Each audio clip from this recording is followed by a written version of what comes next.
Welcome to star 9 news. రాజ్యాంగ నియమాలకు విరుద్ధంగా కొనసాగుతున్న తెలంగాణ రాష్ట్ర శాసన మండలిని రద్దు చేయాలని హైకోర్టు న్యాయవాది రాపోలు భాస్కర్ కోరారు. మలక్పేట్, కళ్యాణ్ నగర్లో సమావేశం నిర్వహించారు. అత్యవసరంగా రాష్ట్రపతి, గవర్నర్ జోక్యం చేసుకోవాలని విజ్ఞప్తి చేశారు. లేకుంటే తెలంగాణలో శాసనసభ్యుల సంఖ్య 153 పెంచాలి, కౌన్సిల్ సభకు రాజ్యాంగ భద్రత కల్పించాలని తెలిపారు. ఏపీ పునర్విభజన చట్టం 2014 సెక్షన్ 27 అమలు చేయాలని కోరారు.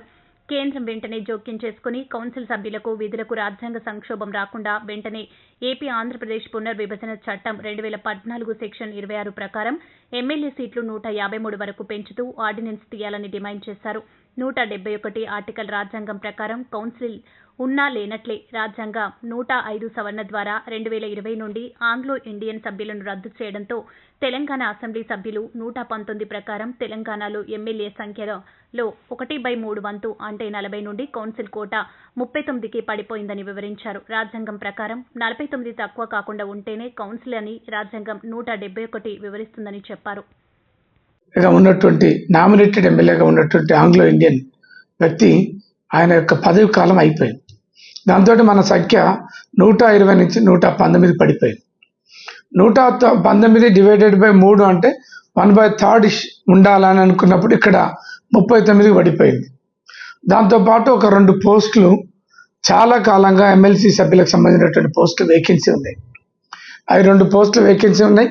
ఒక పోస్ట్ ఏమో రాజ్యాంగ సవరణ ద్వారా ఎమ్మెల్యే పోవటం వల్ల ఇంకొక ఎమ్మెల్సీ పోస్ట్ వెళ్ళిపోయింది. 3 ఎమ్మెల్సీలు వేకెన్సీ వెళ్ళిపోయినాయి. దాంతో ఏంటంటే ఇప్పుడు తెలంగాణ రాష్ట్ర శాసన మండలిలో కేవలం 37 మంది మాత్రమే శాసన మండలి సభ్యులు కొనసాగుతారు. చట్టం ఏం చెప్తుందంటే 40 సభ్యుల కంటే తక్కువ ఉంటే ఆ శాసన మండలిని రద్దు చేయాలని ఆర్టికల్ 171 అనేటటువంటి రాజ్యాంగ నిబంధన చెప్తా ఉంది. రాజ్యాంగ సంక్షోభం ఏర్పడ్డది. అక్కడనేమో ఏపీ రీఆర్గనైజేషన్ యాక్ట్ 2014 ప్రకారం తెలంగాణ రాష్ట్ర శాసనసభలో 153 మంది శాసనసభ్యుల్ని మనకు అలాట్ చేయాలి. ఆంధ్రప్రదేశ్కు 175 మందిని అలాట్ చేశారు. కానీ మనకు మాత్రం కేవలం 120 మందిని మాత్రమే అలాట్ చేశారు. ఈ యొక్క శాసనసభ్యులు సెక్షన్ 26 ఏపీ రీఆర్గనైజేషన్ యాక్ట్ 2014 ప్రకారంగా డీలిమిటేషన్ అనేటువంటిది ఒకటి వచ్చింది. ఈ డీలిమిటేషన్ చేసి 153 సభ్యులకి శాసనసభ్యుల్ని పెంచాల్సినటువంటి బాధ్యత ఉన్నది. అట్లా పెంచలేదు. పెంచకపోవడం మూలంగా 120 సభ్యులకి కొనసాగుతా ఉంది. 120 సభ్యులలో ఒక సభ్యుడు వెళ్ళిపోయాడు. 119 మంది సభ్యులు ఉన్నారు. అంటే 119 మంది సభ్యులలో 1/3 అన్నప్పుడు 40 మంది రావట్లేదు. 39 కుదించేపాటికి ఇంకో 2 శాసన మండలి సభ్యులు వాళ్ళ పదవి కాలం అయిపోవడం, వాళ్ళని తీసేయటం. మొత్తం ఇప్పుడు రాష్ట్ర శాసన మండలిలో కేవలం 37 మంది సభ్యులు మాత్రమే కొనసాగుతారు. వారి యొక్క శాసన మండలి చైర్మన్ కొనసాగించడం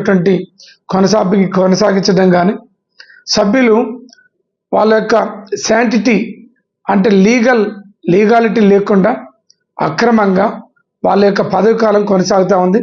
ఆ సభ్యులు చైర్మన్ కూడా చట్ట వ్యతిరేకంగా కొనసాగుతూ ఉంది. రాజ్యాంగ సంక్షోభం ఏర్పడ్డది. అట్లాంటి పరిస్థితులలో చట్టం ఏం చెప్తా ఉందంటే సెక్షన్ ఆర్టికల్ 171 ప్రకారంగా శాసన మండలిని రద్దు చేయాలని చెప్తా ఉంది.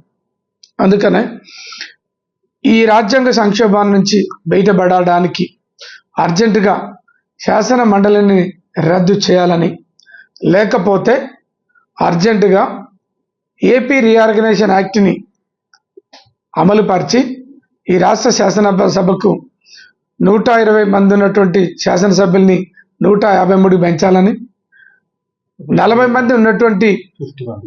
మంది ఉన్నటువంటి శాసన మండలి సభ్యుల్ని 53కు పెంచాలని ఒక న్యాయవాదిగా గౌరవ ప్రెసిడెంట్ ఆఫ్ ఇండియాకి, తర్వాత రాష్ట్ర గవర్నర్కి, పార్లమెంటరీ వ్యవహారాలు చూస్తున్నటువంటి మంత్రికి, తర్వాత రాష్ట్ర ప్రిన్సిపల్ సెక్రటరీకి, దేశవ్యాప్తంగా ఉండేటువంటి సంబంధిత అధికారులందరికీ నేను ఒక రిప్రజెంటేషన్ చేయటం అనేటటువంటి జరిగింది.